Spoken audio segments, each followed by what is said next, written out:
On the descent from Black Hill on the Trans-Pennine 100, the sweepers were doing their job, making sure no one was left behind.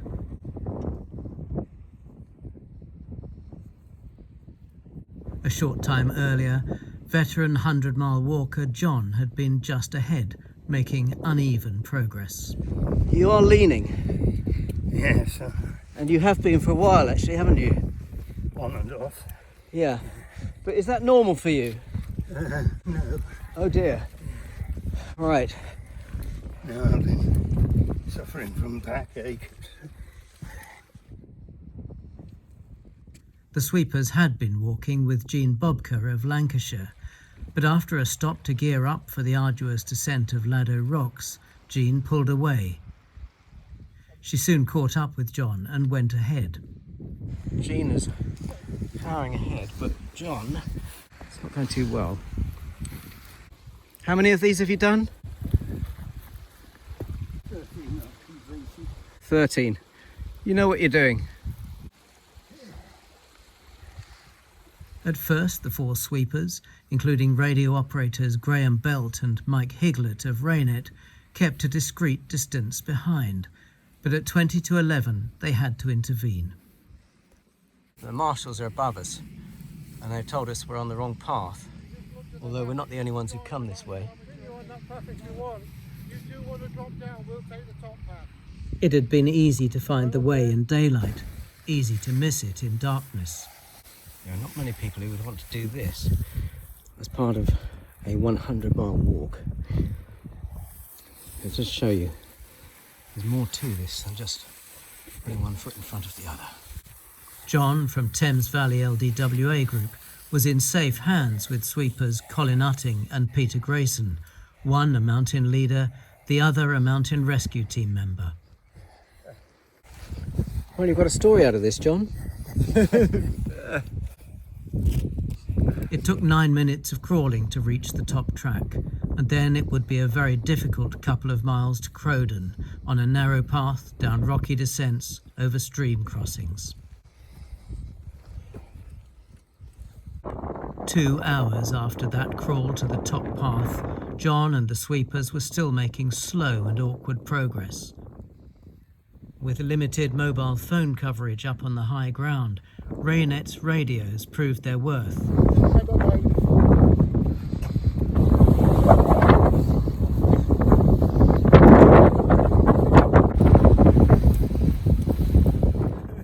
The mood stayed positive, the sweepers later saying that John's spirit carried them through.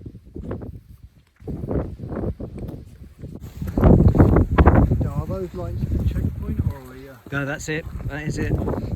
Yeah, it's not far. few more steps.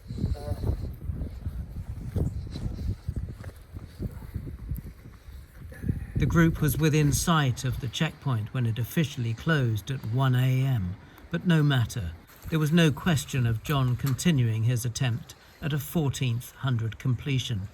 He would be back for more on a kinder route in 2023. So, John, you've just done something heroic, but most people wouldn't dream of doing that. How do you feel? Knackered. Yeah, and how do you feel about these chaps? Oh, they've been great. So Yeah. they've been in real trouble if they hadn't helped. Yeah. Yeah, but I mean, it's good to, basically the safety measures worked, didn't they? Yeah. Yeah. You wanted to sit down for a minute, or you're going straight on the bus? Is there a bus here? Yes, there's a bus You can here. come straight on the bus with us. As well, there's Yes. on. You've got your tracker with you still. Yeah. After a break for soup, the sweepers would continue on into the darkness. For Peter and Colin, there'd be a second night shift. That is the end of a tough shift, isn't it? Yep, it certainly is. We're still going though. Have you had to sort of provide a bit of moral support as well? Yes! It's nice to hear people's stories. And there have been some, have there? Yeah, they found that last bit coming down in the dark tough. Are you sweeping? Guys are just behind us. On the afternoon of day 2, Raynetters Graham and Mike would be diverted to reel in a walker who'd taken a wrong turn on Stanage Edge. How are you feeling? Yeah, pretty good. Right, well, This came up on the wrong end of the edge. I did What'd you wonder, say? because I was told the guy in front of you said there's someone behind, but I didn't see you as I came up. I got confused by that on the marsh. So you're in robust shape. Well, not doing so badly. I just can't tell one end of the edge from the other. I found a way up. So. Yeah. It's daylight this time rather than dark on Laddo Rocks. Oh, was that right? I couldn't. Yeah. That's what last time. The next morning, Mike and Graham would be part of a team of 5 who walked the final leg of the Trans-Pennine 100 behind Keith Warman and Len Fallick as they plodded towards Len's official 40th completion of an LDWA 100.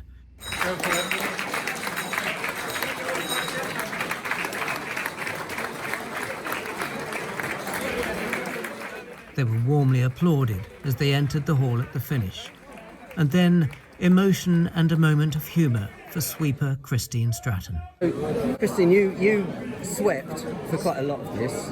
It's quite an important job, isn't it?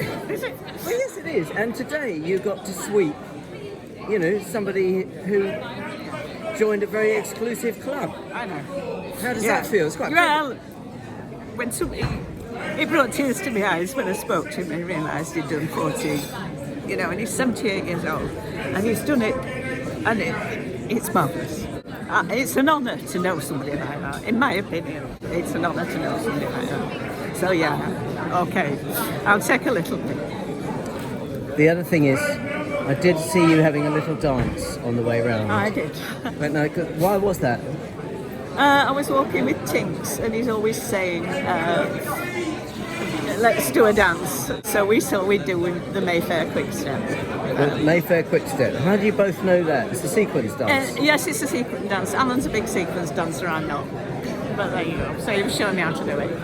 And then I got you to do it again for the camera and you nearly fell over. I did nearly fall over. It won't be the first time.